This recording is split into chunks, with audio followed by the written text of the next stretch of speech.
तुम्हारी जय हो वे महाराज तुम्हारी जय हो वे महाराज तुम्हारी जय हो वे।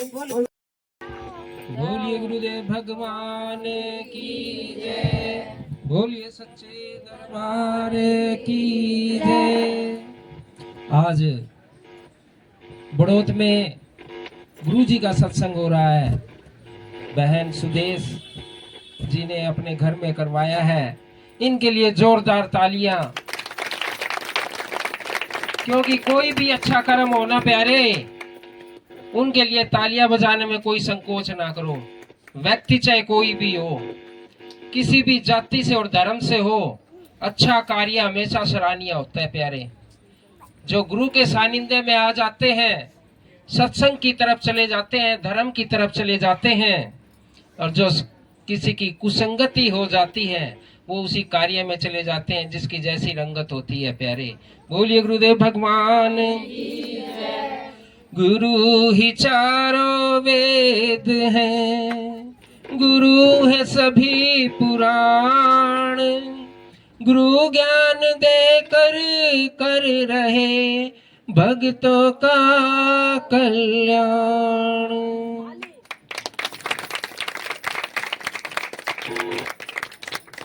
ये गुरुजी महाराज का सत्संग है प्यारे। गुरुजी हमेशा ज्ञान देकर अपने शिष्य को आगे बढ़ाते हैं, क्योंकि शिष्य से वो बहुत प्रेम करते हैं, उसको बुराइयों से बचाते हैं। उसके लिए कभी वो मीठा नहीं बनते, कड़वा बनते हैं। जिस प्रकार से माँ बाप अपने बच्चों के लिए कड़वे होते हैं ना, और बच्चों को हमेशा कैसे लगते हैं कि मेरे माँ बाप अच्छे नहीं है, लेकिन उन माँ बाप से पूछ के देखो, अपना पेट काट काट कर अपने बच्चों को पालते हैं, खुद फटे हुए वस्त्र पहनते हैं, अपने बच्चों को नए पहनाते हैं, खुद अचार रोटी खाते हैं और अपने बच्चों को सब्जी रोटी खिलाते हैं। ये सारी माता मेरी बहन बैठी ऐसे ही तो करती है। और बड़े जब हो जाते हैं ना बच्चे, क्या कहते हैं कि ये तो जो आपने किया ना, ये तो दुनिया कर दिया, आपने क्या नया कर दिया। क्योंकि प्यारे सभी प्रकार के इंसान होते हैं, कोई गरीब भी है, कोई अमीर भी है, लेकिन वो बच्चे एक दूसरे को देखकर अपने माता पिता के साथ, दूसरे के बच्चे के माता पिता के साथ कंपैरिजन करते हैं और वो उसको निभा नहीं पाते। तो ना जाने अपने माँ बाप को किस तरीके से बोल देते हैं, उनको बुरा भी लगता है, लेकिन फिर भी वो अपने बच्चों को सोचते हैं कि इनको पढ़ा लिखा कर एक बड़ा अफसर बना दें। जिस दौर से हम गुजरे हैं उस दौर से ये ना गुजरे। कह दो जय माता दी।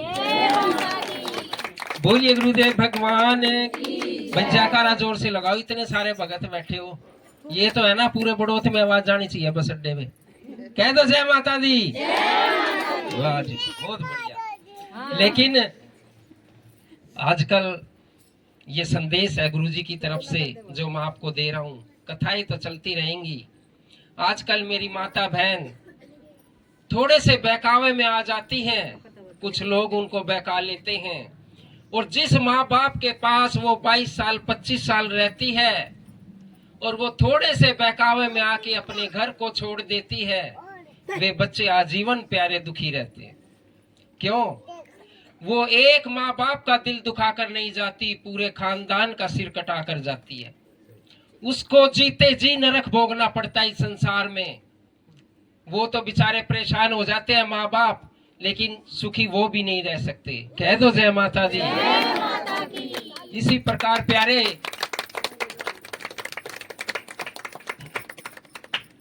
इसी प्रकार एक बार एक बहन बेटी आजकल ये झूठे फरेब में आ जाती है, सच्चाई को जानती नहीं। जब 1-2 साल में सच्चाई पता चलती है तब तक बहुत देर हो चुकी होती है, उसके बाद उसका कोई इलाज नहीं है।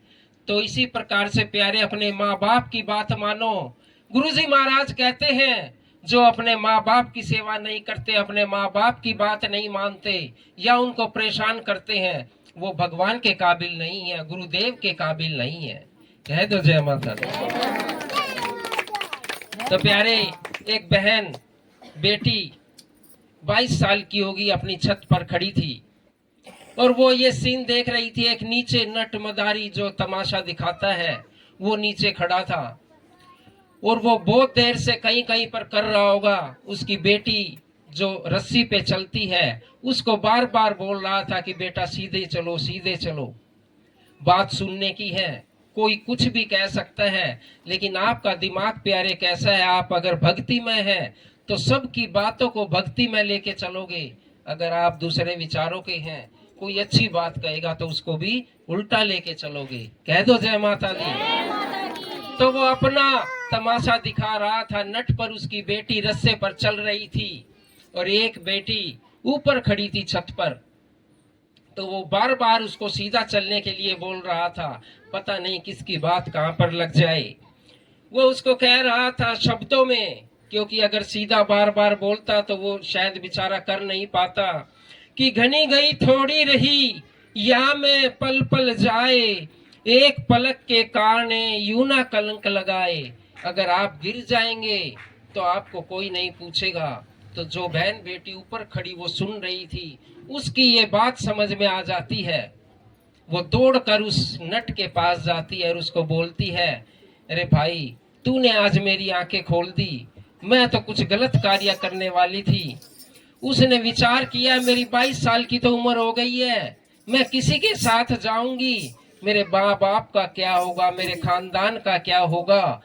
आज नहीं तो कल, कल नहीं तो परसों मेरे माता पिता मेरी शादी कर ही देंगे, या मुझे अपनी पसंद से करनी है तो मैं अपने माँ बाप को बोल सकती हूँ। ये बात उसको लग गई तो उससे कह के आ जाती है कि आपने मेरी आंखें खोल दी। और वो कहती है मैं ये अपनी बात सारी अपने पिता को बताऊंगी। जब उसके पिता शाम को घर पर आते हैं, उनसे सारी बात बताती है, पिताजी मैं तो बहुत बड़ा गलत कदम उठाने जा रही थी, लेकिन आज एक ऐसी घटना हुई कि जिससे मेरी आंखें खुल गई। जो कार्य मैं आज करने वाली थी वो कार्य आप कल कर देते या परसों कर देते, उसमें कोई हर्ज नहीं था, लेकिन उस गलती की वजह से आप कभी भी सिर उठाकर नहीं जी पाते। कह दो जय माता दी। तो प्यारे, ये जो माँ बाप है ना, ये बड़े कीमती है। इनका निरादर करना तो बहुत आसान है। जब इनका निरादर होता है ना, जब भी ये बद्दुआ नहीं देते, कभी बद्दुआ नहीं देते। अपने बच्चे के लिए हमेशा ये सोचते हैं कि इसका ये सुख में रहे, कल्याण में रहे। लेकिन बच्चे जब सोचते हैं कि मेरे माँ बाप अच्छे थे, बहुत बढ़िया हैं, जब ये सोच लेते हैं तब माँ बाप नहीं रहते प्यारे।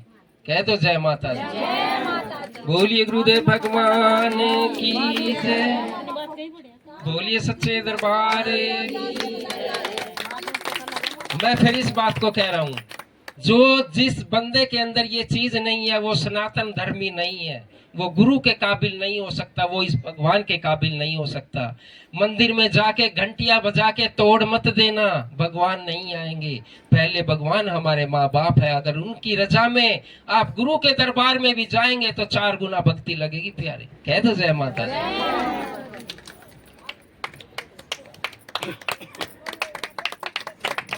तो इसी प्रकार एक भगत गुरुजी के सानिध्य में, गुरुजी के आश्रम में चले जाते हैं, जिसका आप सत्संग सुन रहे हैं। ये सच्ची घटनाएं आपको बता रहा हूँ। कथा गुरुजी की है, सुना हम रहे हैं। कोई गलती हो सकती है, उसको क्षमा करना मेरी माता बहन।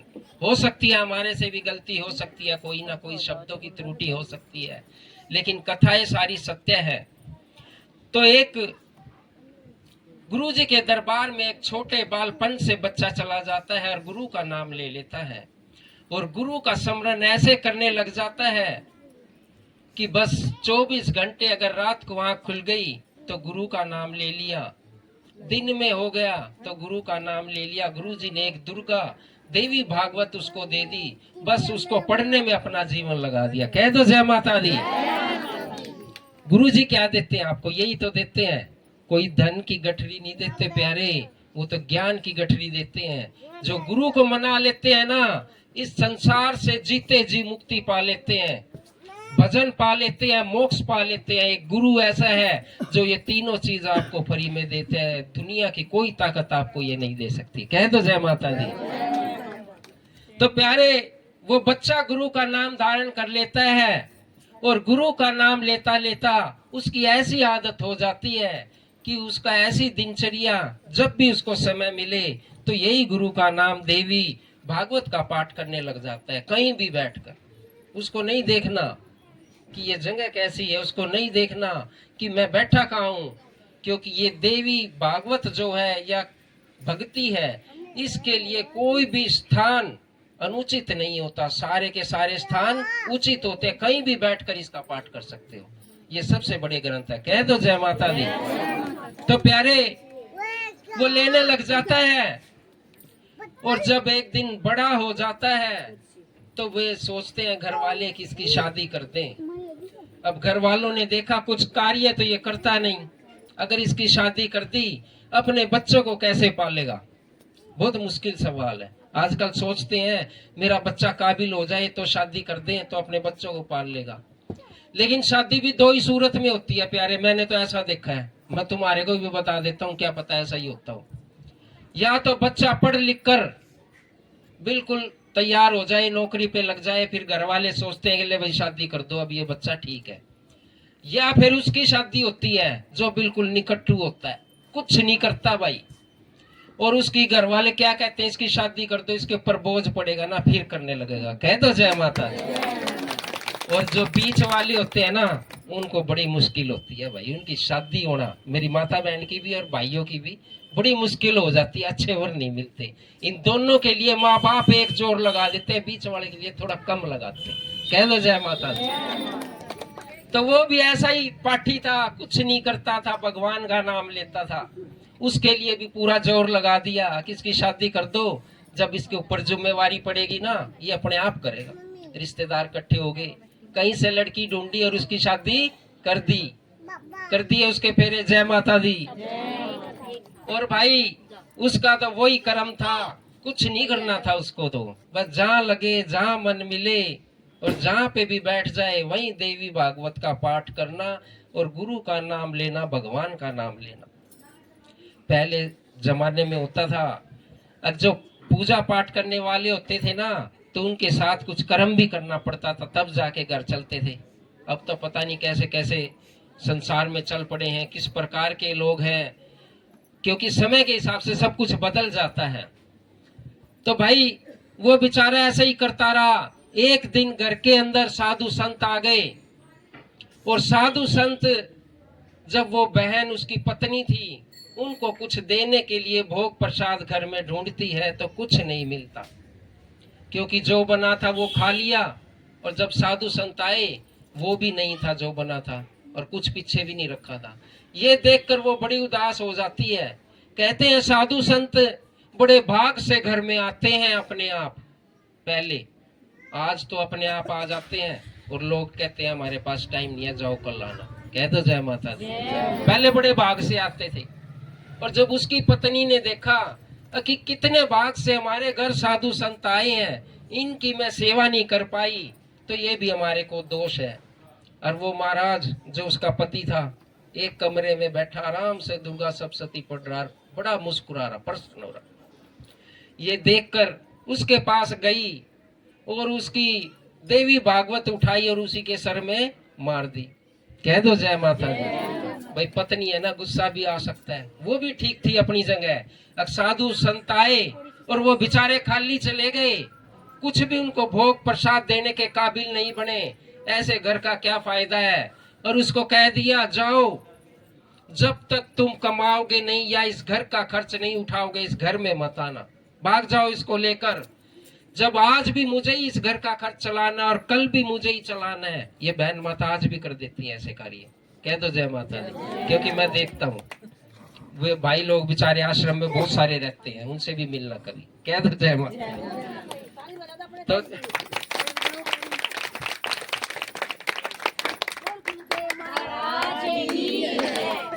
जब बहन उसकी देवी भागवत उसी के सर में मार के फोड़ देती है, वो बेचारा बड़ा उदास होता है, उसके पन्ने चूक कर उसको छाती से लगाकर घर से निकल जाता है। क्योंकि पत्नी का अपमान किया हुआ बहुत कम लोग सहन कर पाते हैं। और गंगा जी के घाट पे चला गया, पास में ही, आपके तो यहाँ यमुना जी है, ये लगा लो। तो गंगा जी के घाट पे चले गए और वहां पर बैठकर उस देवी भागवत को देखता है और एक एक पेज उसका जोड़ता है और बहुत रोया। रोते रोते क्या कहता है भगवान से, एक भगवान मेरा अपमान किया सो किया, कोई बात नहीं, लेकिन उसने तो जाने अनजाने में इस देवी भागवत का अपमान किया है, स्वयं भगवान का अपमान किया है। हो सके तो उसको माफ कर देना। कह दो जय माता दी। जो भगत होते हैं ना प्यारे, कैसी परिस्थिति क्यों ना हो, उनके विचार हमेशा सद विचार होते हैं। चाहे किसी के भी लिए हो, वे भगवान से माफी मांगते हैं कि इनको माफ कर देना। उनको अपना कोई इज्जत बेइज्जती का खतरा नहीं होता। तो इसी प्रकार से बेचारा वह गंगा जी के घाट पर बैठकर देवी भागवत का पाठ करता और जो और लोग आते उनको भी सुनाने लगा, क्योंकि सत्संग करना था उसको। कहीं भी करवा लो जैसे हम कर रहे हैं। अभी ये माता बहन ने बुलाया, अब आप बुला लो, आपके घर आ जाएंगे। ये सेवा जो गुरुजी की महाराज है निःशुल्क चली हुई है। तो किसी भी बहन को अपने घर में सत्संग करवाना है, वो बहन को या किसी को भी बता सकते हैं। 1 महीना पहले समय देना पड़ेगा बुक करवाने के लिए। आप ये सोचो कि आज बताया कल आ जाए, तो ऐसा बहन बहुत मुश्किल है, क्योंकि इसी प्रकार से सत्संग चलते रहते हैं। कह दो जय माता दी। तो गंगा जी के घाट पर बैठकर सत्संग करने लगा। 3-4 दिन बीत गए। पीछे से भगवान प्रसन्न हो जाते हैं उस पे। वो देखते हैं कि इसका अपमान हो गया, लेकिन इसने मुझे नहीं छोड़ा, किसी भी हालत में मुझे नहीं छोड़ा, मुझे पकड़ के रखा, क्योंकि ये मेरा असली भगत है। भगवान के मन में दया आ जाती है और नीचे आ जाते हैं। और एक सुंदर सा रूप बनाया भगवान ने। एक 15-16 साल बच्चे का मोहिनी रूप बनाया, बड़ा सुंदर।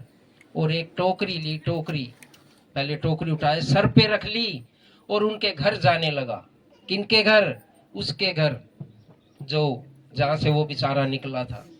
अब उसकी पत्नी दरवाजे पे खड़ी, परेशान तो वह पहले ही थी अपने पति के कारनामों से, क्योंकि करता कुछ नहीं था प्यारे। वो घर का खर्चा कैसे चलाएगी, क्योंकि पत्नी की कमाई से आज भी पूरा नहीं पड़ता है। जब तक आदमी ना कमाए ना प्यारे, वो घर नहीं बच सकता प्यारे।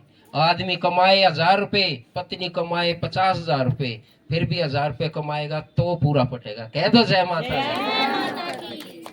तो प्यारे वो पहले ही दुखी थी और उससे बोलती है, अरे भाई तू हमारे घर में किस लिए घुस रहा है ये, और ये क्या सामान ले रखा है तूने। वो ऐसे ही घुस जाता है और मुंह से बोलता है ऐसे कि नहीं। उसने अंदाजा लगाया कि ये हो सकता है कि गूंगा है, ये बोल नहीं पाता। उसने टोकरी नीचे रख दी घर में घुस के। वो बोला, अच्छा गूंगा है? हाँ मैं गूंगा हूँ, बोल नहीं सकता। अच्छा लिख तो सकता है? हाँ लिख सकता हूँ। उसने लिख दिया, एक पर्चे पे सारा विवरण लिख दिया और उसकी पत्नी को देकर वहां से चला गया। जय माता दी। उसकी पत्नी उस पर्चे पे पढ़ती है, उस पर्चे पे लिखा हुआ था, अब जो ये तेरा पति है ना, मेरे यहाँ पर मजदूरी करता था, काम करता था, और मैंने इसकी मजदूरी नहीं दी। भगवान लिखते हैं पर्चे में कि मैंने इसकी मजदूरी नहीं दी। जब से ये पैदा हुआ ना, इसने मेरी ही मजदूरी की है, मेरा ही कार्य किया है। एक व्यापारी बन के आ गया भगवान, मेरा ही कार्य किया है और मैंने इसकी मजदूरी नहीं दी है। और आज इसे बहुत सख्त जरूरत थी, मैं इसकी मजदूरी देने आया हूँ। और जब जाने के बाद उसने ये सारा पढ़ा तो उसकी पत्नी कहती है कि मैंने तो इसको कभी नहीं देखा कि ये काम पे गया हो, लेकिन अंदाजा लगाया हो सकता है मैं किसी का कार्य करने जाती होंगी, उसके बाद चला गया हो। तो उस टोकरी पे जो पर्दा रखा हुआ था जब खोला तो देखती है तो उसको बड़ी अचंभित हो जाती है। उस टोकरी के अंदर बहुत सारे हीरे जवाहरात सोने चांदी से भरी हुई टोकरी थी। कह दो जय माता दी। प्यारे ध्यान कथा में रखो, जो मेरी तरफ ध्यान नहीं रखोगे ना फिर मैं आंखें बंद कर लूंगा, मैं सुनाता रहूंगा, आप सुनो या मत सुनो मुझे कोई दिक्कत नहीं। कह दो जय माता दी। तो प्यारे वो टोकरी हीरे जवाहरात से भरी हुई भगवान जी उसके घर में रख गए। और जब ये देखते हैं ना बड़ी प्रसन्न हो जाती है उसकी पत्नी। अरे ये तो बड़े छुपे रुस्तम निकले, कि छुपे रुस्तम निकले, काम करते थे मुझे नहीं बताया और इतना सारा धन जोड़ रखा था। मुझे नहीं बताया। अपने बच्चे को बोलती है जाओ अपने पिता को ले आओ, क्योंकि उसका मालिक आया था जिसके वो यहाँ काम करता था और बहुत सारा उसका मेहनतनामा धन दे गया है, जाओ बुला के लाओ। गंगा जी के घाट पर ढूंढ कर उसके बच्चे लाते हैं, पिताजी आपको मेरी माता बुला रही है, आप घर चलो जल्दी से। और वो चले जाते हैं। उसके पिताजी कहते हैं कि रे उसी ने तो निकाला था और वो ही बुला रही है। लेकिन प्यारे भाई कड़वी बात है, औरत को धन चाहिए, धन संपूर्ण हो गया फिर सब कुछ अच्छा है। टोटा होगा ना बड़ा मुश्किल टाइम हो जाता है निकालना। ये टोटा गरीबी है ना, ये परमात्मा किसी को ना दे, ये भी एक अभिशाप है प्यारे, क्योंकि इसके अंदर रहना है ना, मतलब तिल तिल करके मरना है। ये मैंने अनुभव किया है और देखा भी है, और बहुत सारे भगत देखे हैं। परमात्मा सब कुछ दे दे लेकिन ये गरीबी किसी को ना दे। कह दो जय माता दी। तो प्यारे जब वो व्यक्ति घर पे आता है और देखता है अरे सुंदर घर सजा दिया, आर्टिफिशियल माला लड़ी ये सब लगा दी उसने, तो सारी माला लड़ियां लगा दी और देख के बड़ा प्रसन्न होता है कि 2-3 दिन में क्या हुआ ऐसा कि जो सुंदर घर बना दिया। और उसकी पत्नी ने देखा कि सुंदर सुंदर कपड़े पहन लिए, कि सुंदर सुंदर उसकी पत्नी ने कपड़े पहने। और जब वो आया उसके घर पे देखा तो उसकी पत्नी ने उसकी आरती उतारी। कह दो जय माता दी। या तो उसके सिर में पोथी मारी थी और जब धन आया तो उसकी आरती उतारी। भाई जोर से बोलो जय माता दी। बोलिए गुरुदेव भगवान की। ये पति सारा वर्णन देख रहा है, उसको कुछ नहीं पता बेचारे को क्या चल रहा है, और ये देखकर अचंभित हो जाता है कि ये हुआ क्या। और परमात्मा का नाम लेता है, माता रानी से पूछता है कि माँ ये क्या हुआ, कुछ मुझे तो बताओ। और जब घर के अंदर आके अपनी पत्नी से पूछता है ये बताओ क्या हुआ। अब वो आया था आपका मालिक जिसके यहाँ आप काम करते थे, आप बड़े छुपे रुस्तम, आपने कभी बताया नहीं कि आप काम भी करते हो। और वो गूंगा मालिक आया था जो बोल नहीं पाता, गूंगा, और वो आपका ये मेहनतनामा दे गया है। उसका पति कहता है अरे मैंने तो कहीं काम नहीं किया, फिर भी कौन दे गया। अब वो एक पत्र लिख के दे के गया, पत्र। देखना उसकी माया कैसी। जब ये हाथ पकड़ता ना प्यारे, उस इंसान को किसी की जरूरत नहीं होती, उस इंसान की सबको जरूरत होती है। कह दो जय माता दी। अब वो पत्थर देके गया है, पत्थर देखा उस व्यक्ति ने, उस भगत राज ने जब पत्थर देखा तो उस पे लिखा हुआ था तूने मेरे यहाँ मजदूरी की है, उसका मेहनतनामा दिया है। और पत्थर में नीचे भगवान की आकृति निकल के आ जाती है। ये देख के बड़ा प्रसन्न होता है जब भगवान के दर्शन उस पत्थर में करता है। कह दो जय माता दी।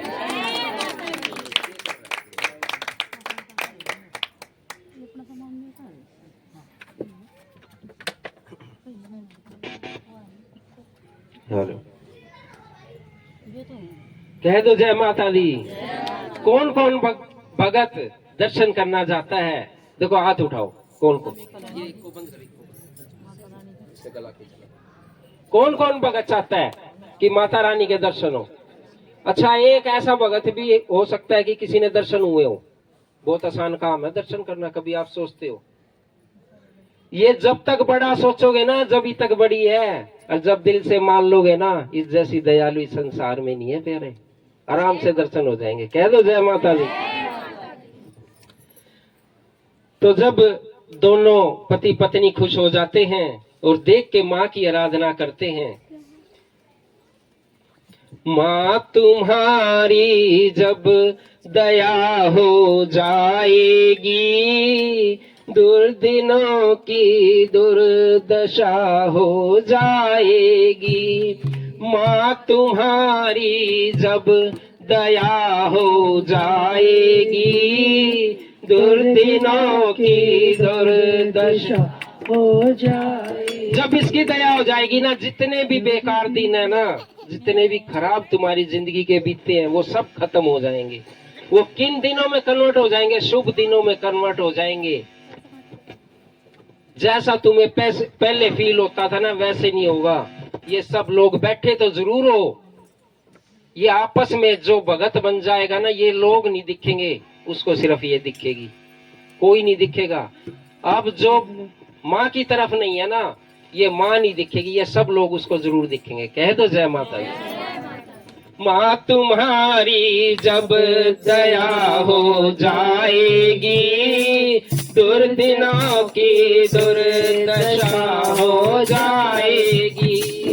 माँ तुम्हारी जब दया हो जाएगी, दुर्जनों की दुर्दशा हो जाएगी। माँ तुम्हारी जब दया हो जाएगी, दुर्दिनों की दुर्दशा हो जाएगी। माँ तुम्हारी जब सभी बोले, प्रेम से बोले, जब इस माँ की दया होगी ना प्यारे, की दुर्दशा हो जाएगी। तुम संभालोगी यदि मेरी दशा, तुम संभालोगी यदि मेरी दशा, क्या पता क्या से क्या हो जाएगी, दुर्दिनों की दुर्दशा हो जाएगी। माँ तुम्हारी जब दया हो जाएगी, दुर्दिनों की दुर्दशा हो जाएगी। माँ तुम्हारी जब दया हो जाएगी, दुर्दिनों की दुर्दशा हो जाएगी। क्या कृपा की कोरता घट जाएगा, क्या कृपा की क्या घट जाएगा।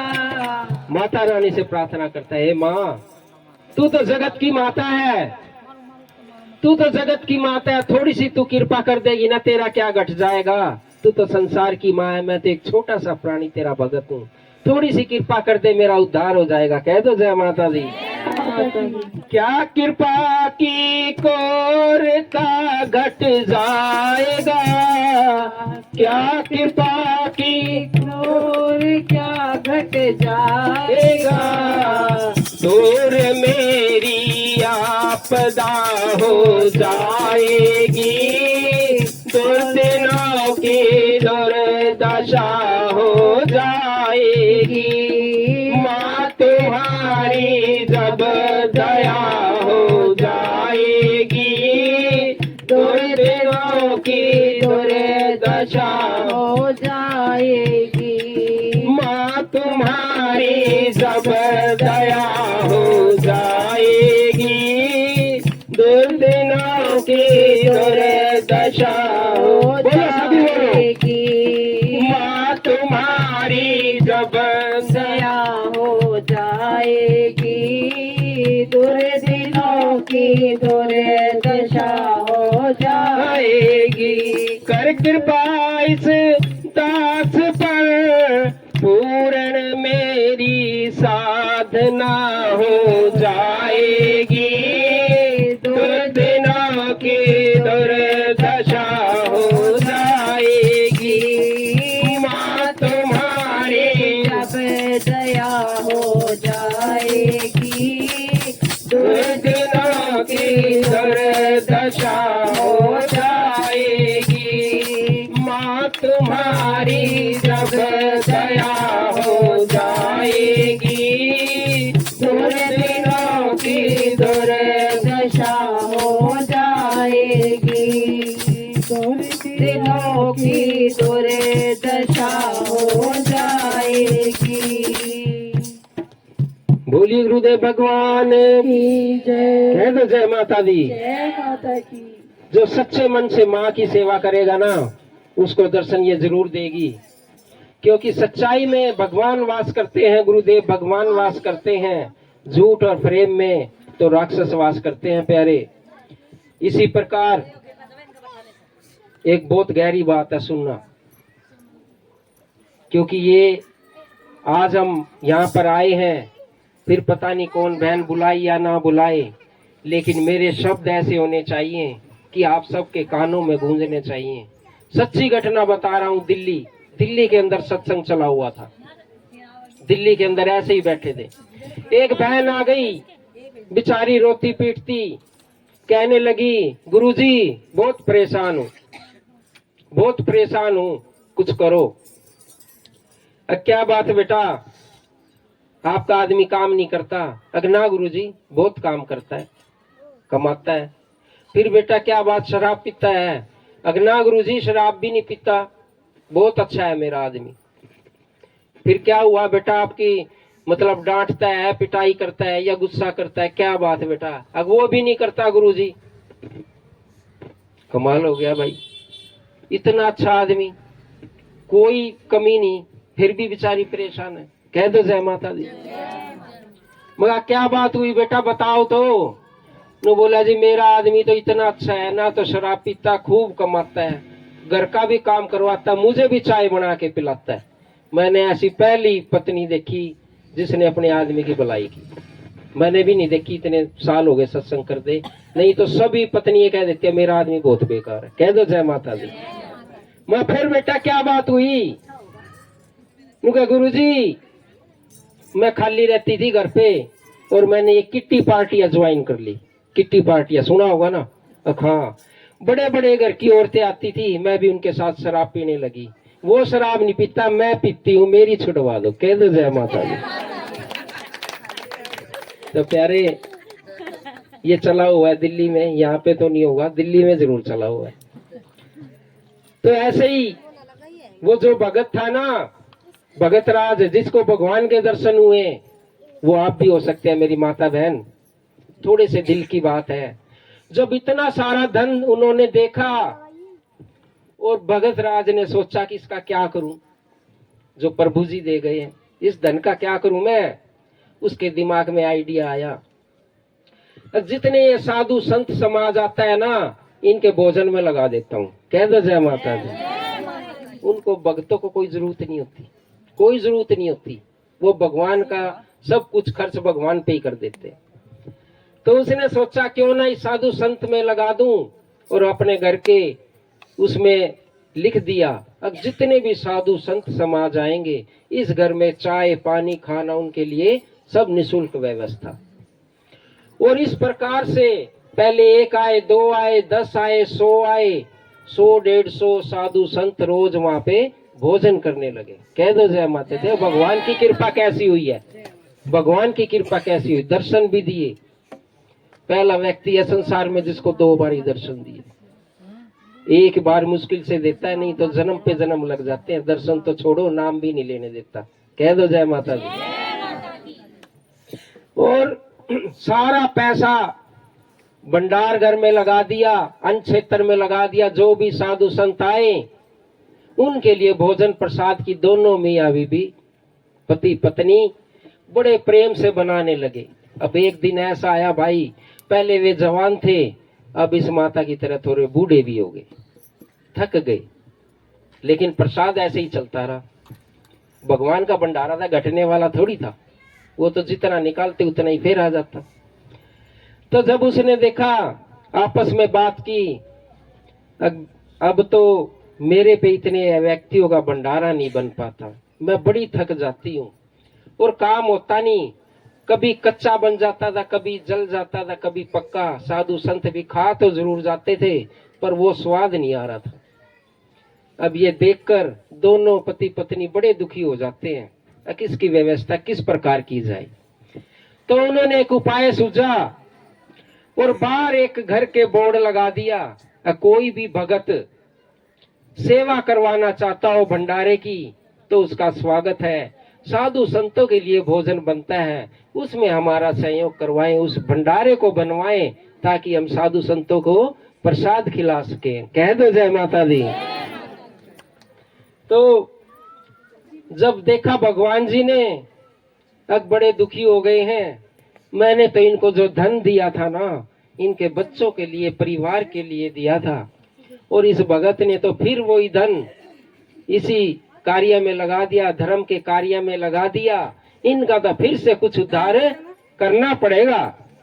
अब ये सोचकर भगवान जी फिर एक रूप लेकर चले जाते हैं, बड़ा प्यारा सा बच्चा बनके, और कहते हैं गुरुजी, क्योंकि सत्संग करने लगे थे तो लोग गुरुजी कहने लगे उनको, गुरुजी जो आपने ये बार बोर्ड लिखा है ना, ये जो सेवा है भंडारे की, ये मैं कर दिया करूंगा।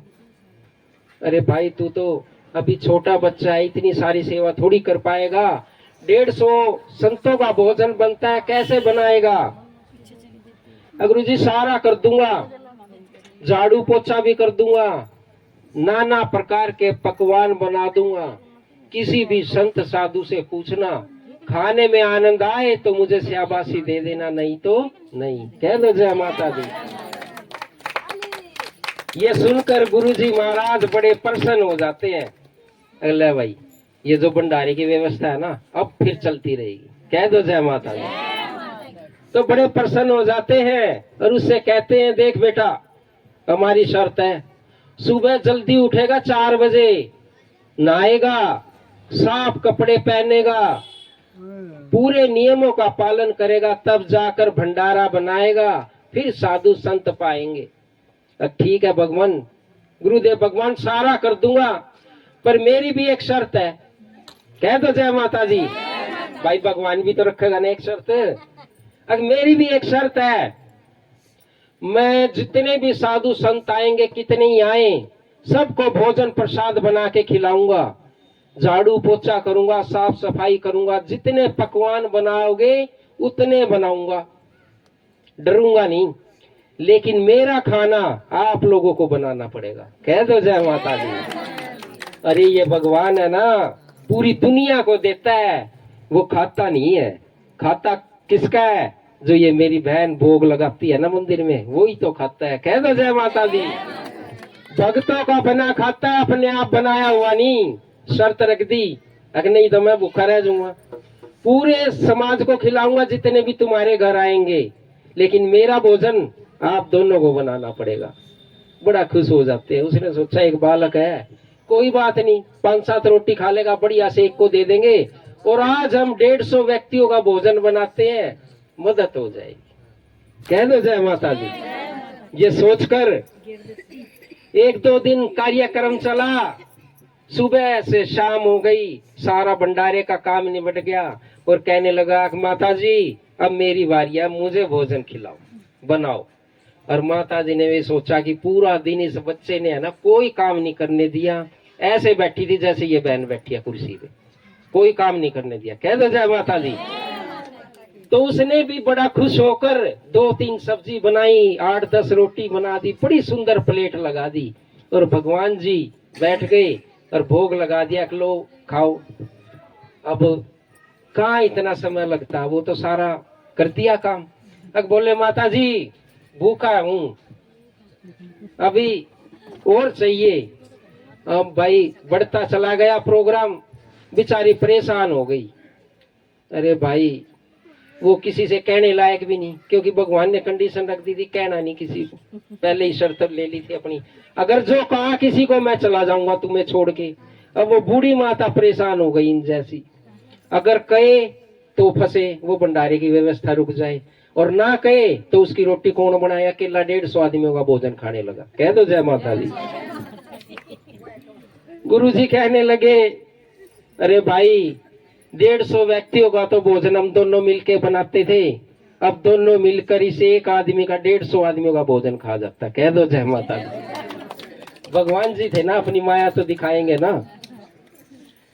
तो अब ऐसे ही पड़ोस में बात चली, अरे बहन, उसको कहते हैं, अरे बहन तुम्हारे घर में तो बड़ी खुशी आ गई है जब से ये बालक आया है, कितने सारे लोग भंडारा खाते हैं, देखो कितना आनंद आ रहा है।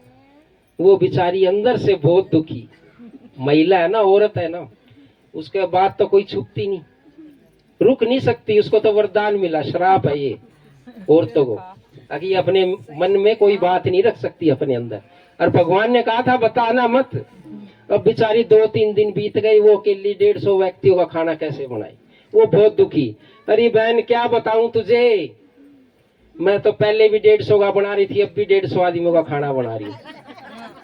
बोला क्या हुआ, क्या होना था, ये बालक दिखने में बालक है, इतना खा जाता है, जितना वे साधु संत खाते नहीं इतना तो ये अकेला खा जाता है। कह दो जय माता।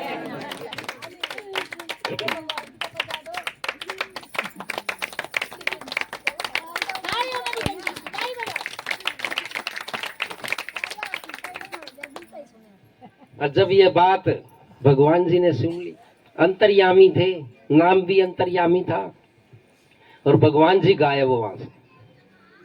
जब भगवान जी गायब हो गए, दोनों बड़े परेशान हो गए। अरे इतनी अच्छी व्यवस्था चल रही थी। गुरुजी कहते हैं अब तूने किसी को कहा तो नहीं कि ये इतना खाता है? ने बोला नहीं मैंने तो नहीं कहा। क्यों, अपना पीछा भी छुड़वाना था। बेचारे बहुत परेशान हो गए। गुरुजी जगह जगह ढूंढे, कहाँ मिलना था, भगवान थोड़ी मिलता है, वो तो बड़े नसीब से प्राप्त होता है, बड़े सदकर्म होते हैं जब मिलता है।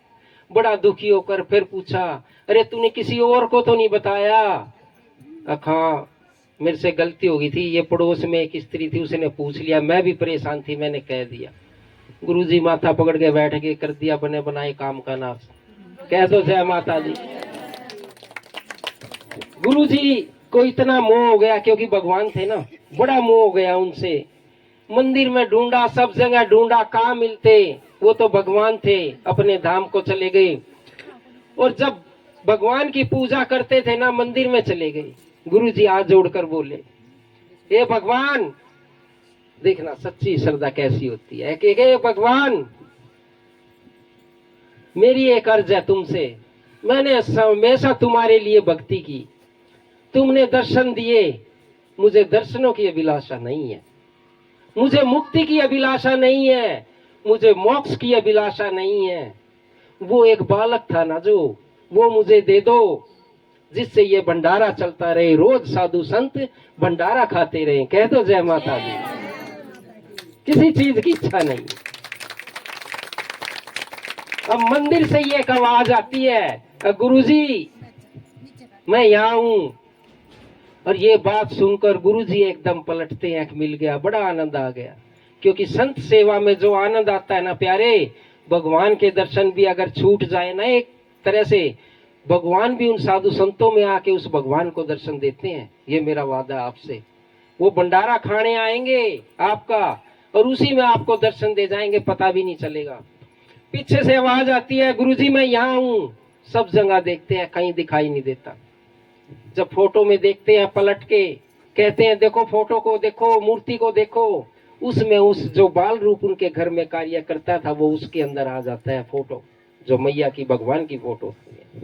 और ये देखकर बड़े जोर जोर से गुरुजी रोने लग जाते हैं।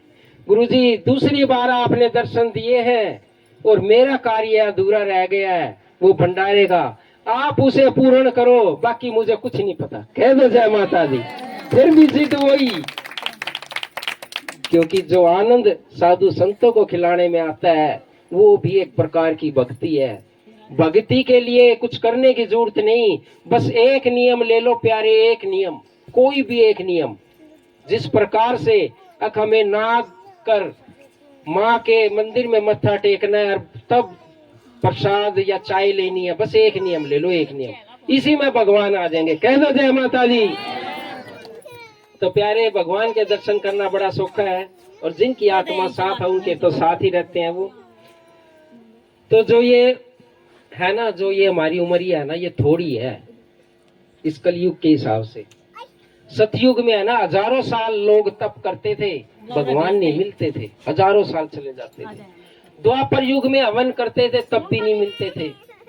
और ये कलयुग है ना, भगवान ने कैसा कर रखा पता आपको? थोड़ा सा इसका नाम सुमरने से ये आपको मिल जाएंगे, ये इनका वादा है। अरे इनका क्या, मेरा भी है, मेरे को इनके ऊपर विश्वास है। कह दो जय माता दी। तो ये उम्र है ना, कभी तो वो तैनाती में निकल जाएगी, कभी अपने फैशन में निकल जाएगी, कभी अपने जो और किसी कार्य में निकल जाएगी, और एक दिन बिल्कुल बूढ़े हो जाओगे, चारों खाने चित, हाथ में कुछ नहीं। तो इसकी भी तैयारी है ना, पहले शुरू से ही कर लो। कह दो जय माता दी। उमरिया धोखा दे गई रे, उमरिया खा दे। ये उमरिया एक दिन धोखा दे जाएगी प्यारे, कुछ नहीं मिलेगा। और जब लास्ट अंत समय आएगा ना, फिर कहोगे कि मुझे थोड़ा थोड़ा कुछ करना चाहिए था ताकि भगवान मेरे ऊपर रजा कर देते। उमरिया धोखा दे गई रे, उमरिया धोखा दे गई रे, उमरिया धोखा दे गई रे। गुरु भजन मैंने कल पर छोड़ा, गुरु भजन मैंने कल पर छोड़ा, हरि भजन मैंने कल पर छोड़ा, हरि भजन मैंने कल पर छोड़ा।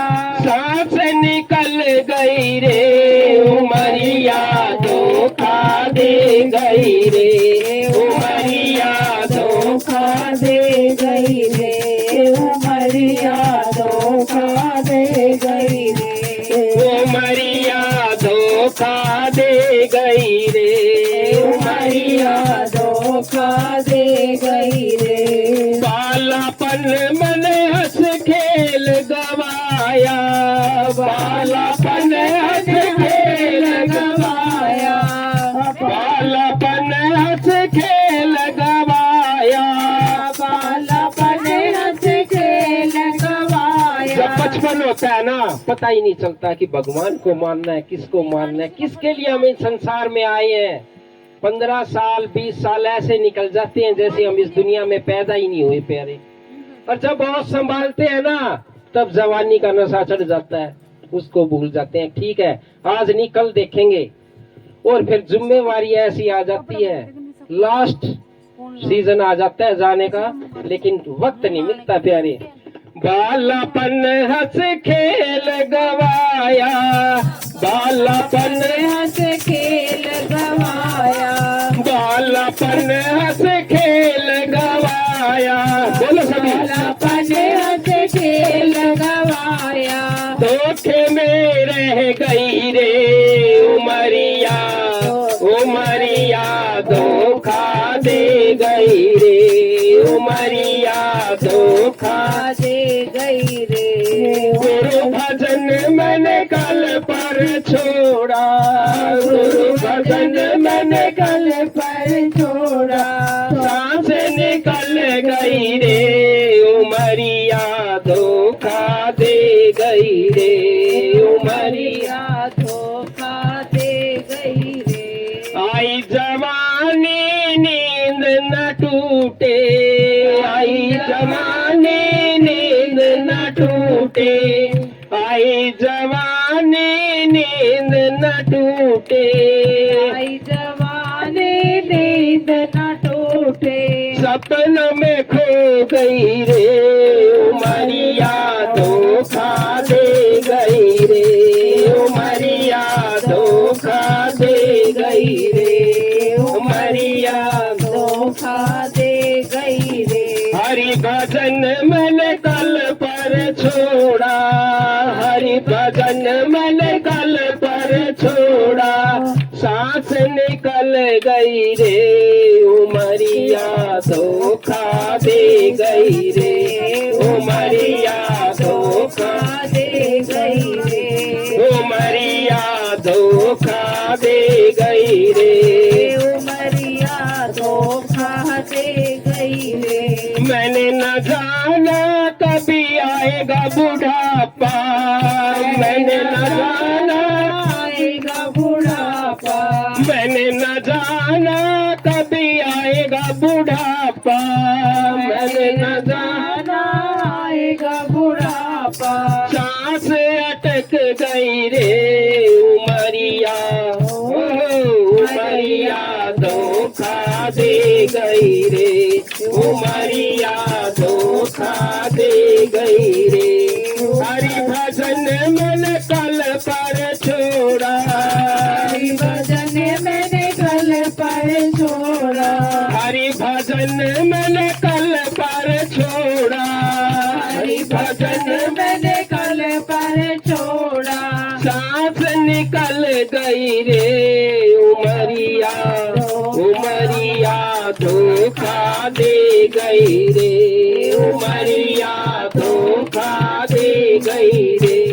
उमरिया धोखा दे गई रे, उमरिया धोखा दे गई रे। गुरु भजन मैंने गल पर छोड़ा, गुरु भजन मैंने गल पर छोड़ा, बात निकल गई रे, उमरिया धोखा दे गई रे, उमरिया धोखा दे गई रे, उमरिया धोखा दे गई रे। हाथ खड़े करो सीधे सारे। जिसने भजन कल पर छोड़ा है आकाश से निकल से करेंगे, बताओ कौन कौन। हाँ ये करेंगे भाई भगत, बहुत बढ़िया भगत है। कह दो जय माता दी। इन भक्तों के लिए जोरदार तालियां, क्योंकि कल प्यारे कभी किसी की नहीं आई, पता नहीं है। भगवान जी थे ध्रुव जी, संसार में सबसे जल्दी दर्शन करने का लाभ सिर्फ ध्रुव जी को मिला है प्यारे। 3 महीने में श्री नारायण हरि के दर्शन हो गए थे उनको, 3 महीने में। जब भगवान जी ने ऊपर से भेजा ना नारायण जी ने, अब देख ये चेला कैसा है, जो भगत मैंने भेजा कैसा, बता। नारद जी को भेज दिया ऊपर से, और जब नारद जी आए ना, बोले ध्रुव जी से, अरे तू तो बहुत छोटा बच्चा है अभी, तेरे तो खेलने कूदने के दिन है, जवानी आएगी, शादी करनी है, उसके बाद गुरु नाम ले। पता क्या था, क्यों दर्शन हुए थे 3 महीने में? ध्रुव जी बोले, क्या पता मैं कल मर जाऊं और उस पड़ाव तक पहुंच ना पाऊं जिसकी आप बात कर रहे हैं ऋषिवर। आज ही मुझे गुरु नाम दे दो, आज से ही मैं भक्ति करना प्रारंभ कर दूंगा। कह दो जय माता दी। तो ये मत देखना कल से, कल नहीं आई किसी की प्यारे, कल नहीं आएगी, आज से ही होगा जो कुछ होगा। हाथ खड़े करो जो आज से ही भगवान का नाम लेना चालू करेंगे, इस माता रानी का नाम लेना चालू करेंगे, और जो लेते हैं ना और उसको बढ़ा देंगे। हाथ खड़े कर लो। दिलवान की जय। चलो भाई, सभी भगत पक्के हो गए, बड़ा खुश हुआ दिल देख के।